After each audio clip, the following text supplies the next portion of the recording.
Okay, I am back. I'm trying to get this thing to stay situated. Okay, so now back with part two. There's so much going on in the world today.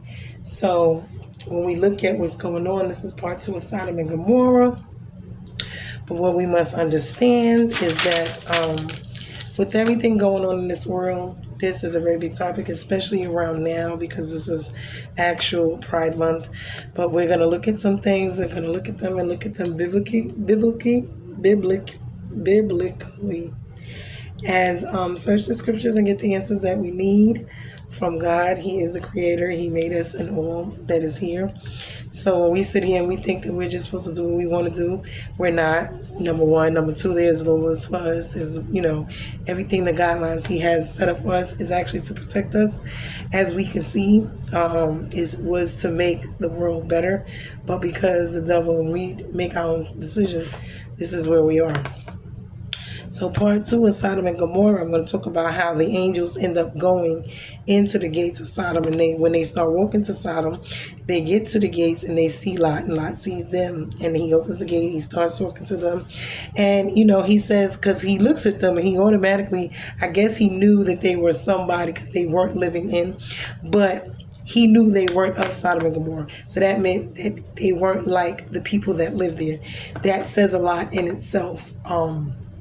Because of the fact that they did not, live there, he knew they weren't practicing the things that they were practicing there. So, of course, this was going to be an issue. So he ran to meet them. He bowed and invited them quickly, to stay in his house. He's trying to hide them from the people because he knows what goes on there. And this is what question I have. He knew what goes on there, and this is why, in the beginning when we were talking before, we were discussing how he moved. He moved away from Abraham. He moved towards God, Sodom and Gomorrah. Then he would eventually live in Sodom and Gomorrah. This is after he even got captured and released and all of that. So why would he go back? But this is, a question that I wonder, was he bisexual? Was he gay? Was he interacting? Because when you look at certain things, you must understand that there would not be any reasoning for him to still want to live there or live in that place unless he himself, even though he was married and had two daughters and had son-in-laws, they're all living in this place, all this homosexuality and all this stuff is going on. Not to say you can't be a friend of the people, but when you see that this is going on, you got to understand something's going on there. So they wanted to stay in the square. He was like, no, he didn't want them. So he insisted. So he made them a feast, told them to come in, the two angels. So they come in, they feast. When it's time to lay down after they ate, and it's time, the townspeople appear at the door. They surround the house.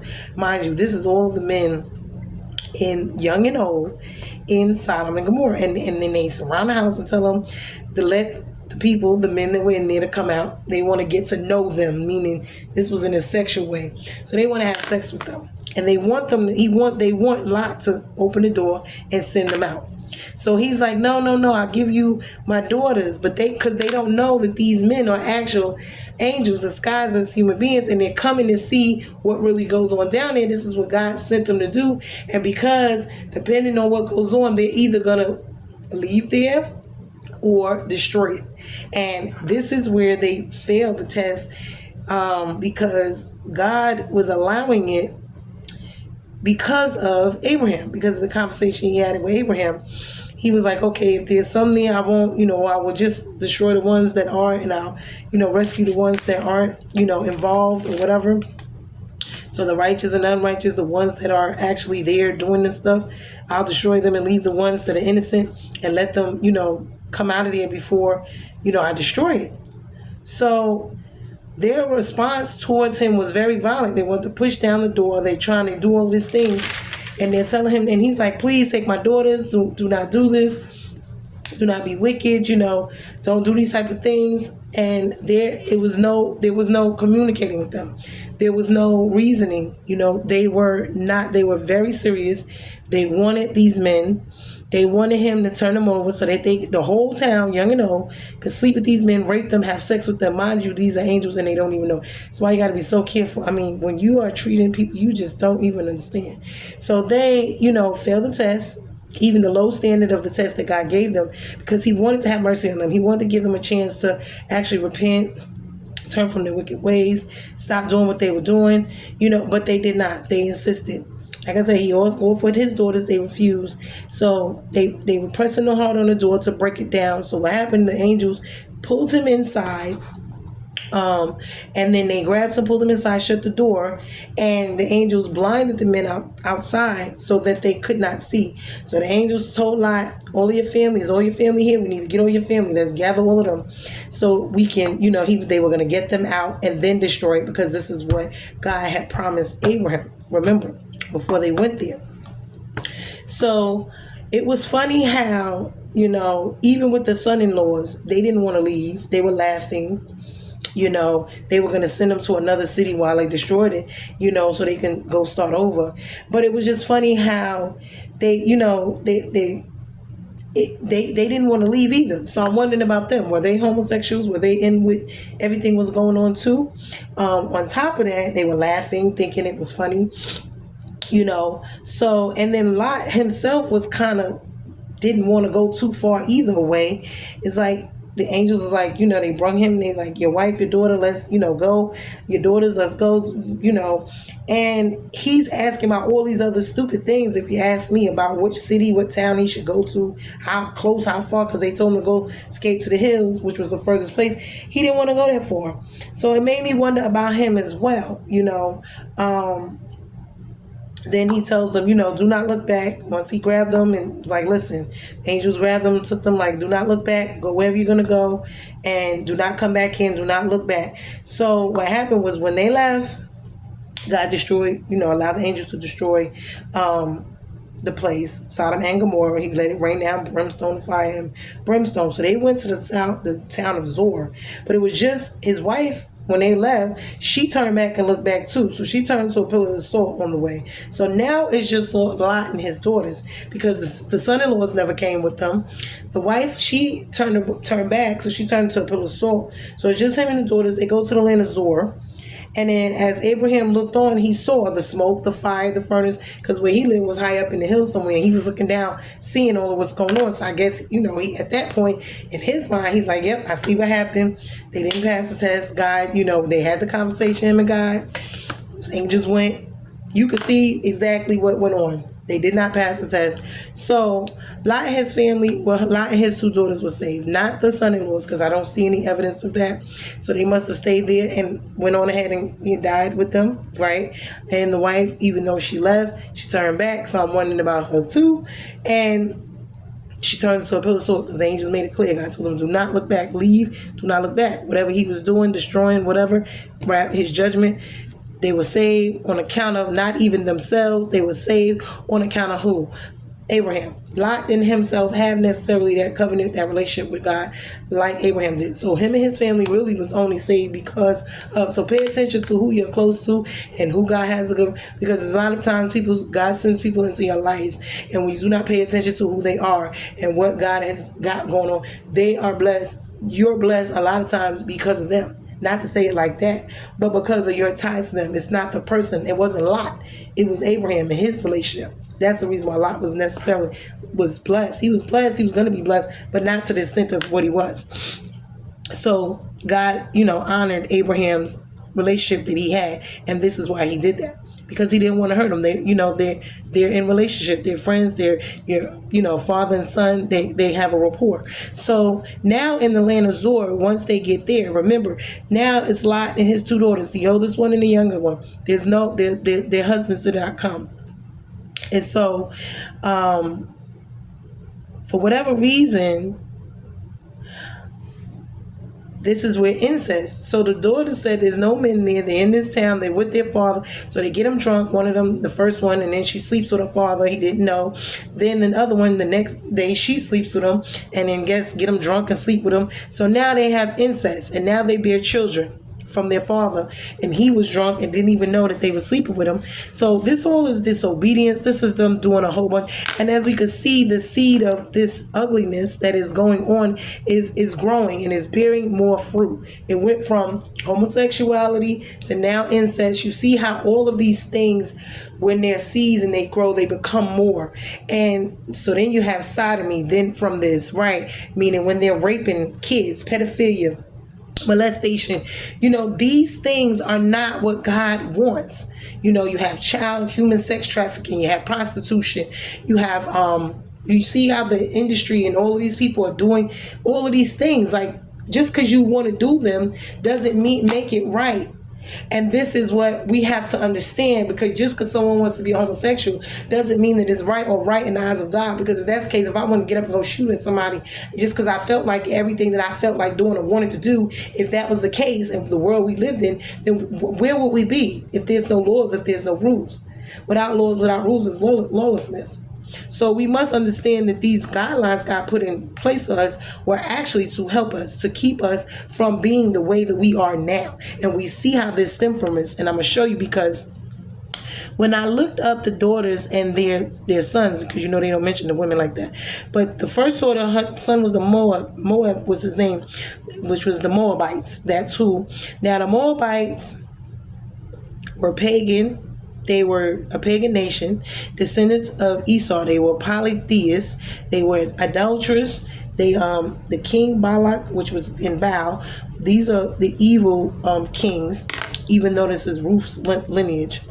But they are also, this is Esau's lineage. They're also with the Amorites. So all of these, they practice adultery, homosexuality, prostitution, idolatry, witchcraft, child sacrifices. You see what I'm saying? These are the cursed people. These are the Babylonians. These are all of these people. And her son, one of the sons' name was Ben Amni, son of my kindred, son of my people, is what it's called. But these children, okay, one, this is incest. So both of the daughters had sex with their father and had children. So not only is he the father, but he's also the grandfather. That also can, create like mental health and all this other type of stuff. But do you see, where this just gets to be out of control? And we see this right now when you think about this world that we live in today, and we see how all of this affects us, whether it's us, whether it's our children, and it's generational. It's not just a just now thing. On top of that, when we look at folks want to be made and forced to do certain things, a lot of times in these jails and in these prisons, and I hate to talk about it, but it has to be discussed. If you're homosexual, why would you want to force somebody else? And this is what a lot of this, enforce that on someone else. And a lot of times this happens even in jail. These men, they go in there and they get raped and they get sodomized, they get abused. They come out thinking everything is okay because in there they had to live like that. And this is sad, but it's the truth. So a lot of them come home and they're going to be with women, but then how can they? Once you have certain things go on, it's like it changes a lot of things in you. So it's like we're thinking about all of these things, and it's like the demonics, the sexual diseases. There's all these other things that come from this. That includes adultery, that includes fornication, that includes all the sex outside of marriage. When you think about all of these things and the way God put them together and the laws and the rules that he has for us as far as the commandments and everything, now we start to understand how we got here and why the way he originally had it was the best way for us, because we wouldn't be here where we are right now. And even where we are right now, the stench of sin is so great. As we can see, he's coming back soon. Why? For the same reason, disobedience, completely disobedience from him, his laws, his ways, and what he wants here for us. And whether it be us, whether it's Satan, whether we agree with Satan, whether we go, these things are wrong. Not because of what we say, because of what God says. So I hope that this message actually helps, and it kind of brings and sheds some light, because I see them talking about pedophilia. I see, even they want to make it a law where it's considered a natural thing, like it's nothing wrong with it. Like, when does that stop? You see what I'm saying? There's a lot of things in this world that, although some people may like them and think, no, and that's not even just by my stand, it's by God's. It's just certain things that's just a no-no. Come on, we got to stop. And when you see these celebrities and you see all these people and the way the world is going, and you see what is really going on, the music industry, that is, everything we see is in influence and by these things. And it's to stop fruitful and multiply, because that's what he put us here to do. It's to stop the seed, stop the growth of producing of humans and being fruitful and multiplying. And this is what is happening, and we're seeing it, but we're not paying it no mind right before our eyes. So, we need to really sit down and take a look at our lives. And when I say that, in the spiritual realm, and look at the natural and kind of look and see what goes on between the two, because it needs to be lined up, especially your spirituality life and your natural. It has to come into one accord. It has to be in balance. It has to be in line with God. So I'm praying, that this makes a lot of sense, because with everything, these people are, the kids, you see them missing. These things are not by accident. People are dying, they get killed, whether it's, kidnapping them and raping them and killing them, leaving them on the side of missing, and no one never found them. These things, this is crazy. And this has been going on for such a long time. There's something called child sacrifice. You see the celebrities, they change their bodies, they do all this, they drink it from this fountain of youth or whatever. They do all these rituals. It's evil and demonic. No one's supposed to stay the same forever, meaning as far as your looks. Everyone's going to get old, everyone's going to age. But they're doing things. They're killing kids. They're sacrificing them. Why? To look young, to have careers, to do all these things, to have nice bodies, to look well. They talk about having the foreskin, put makeup, some type of stuff put on their face to make them look young. Listen. All of this stuff is evil. All of it is demonic. And we're sitting here rolling right along with it. Everyone wants to look like them and be like them. And you don't even know what they're doing to look like that and be like that. See? You don't know they're back there sacrificing children, trafficking them, kidnapping them, killing people, because this is their sacrificial rituals. We must understand this. To make their bodies look good, they want to go get the blood and drink it. We got to understand this is a wicked world we live in, and there's so much more going on behind the scenes that we do not see and we do not know. So before we jump out there and want to look like and do this and do that, listen, we might want to just be ourselves, love ourselves, do what God brought us here to do, our purpose, our assignment, whatever, live our lives according to that, and figure out who we are and who we are in God, and move that way, move accordingly. So I love you guys. Said a blessing. It was a blessing. This is Genesis chapter 18 and 19. If you want to read it yourself, it is a lot that I had to cover in these two. And as we could see, from music to all of these things, entertainment world and regular everyday, all of these systems that they have, TV, media, social media, radio, television, everything is programmed, and we're programmed to be, what they want us to be. And this is Satan and what his world, what he wants us to be, is nothing like what God originally brought us here to be, to look like, to do. So pay attention to everything that is going on in this world, in the natural, in the spiritual, more than anything, and be blessed. We are bruised and not broken. I pray that this bless any and everyone that happens to see it. And until next time, you guys, I'm just sharing what I'm learning as I'm going through the word for myself. Love you. Be blessed. Later.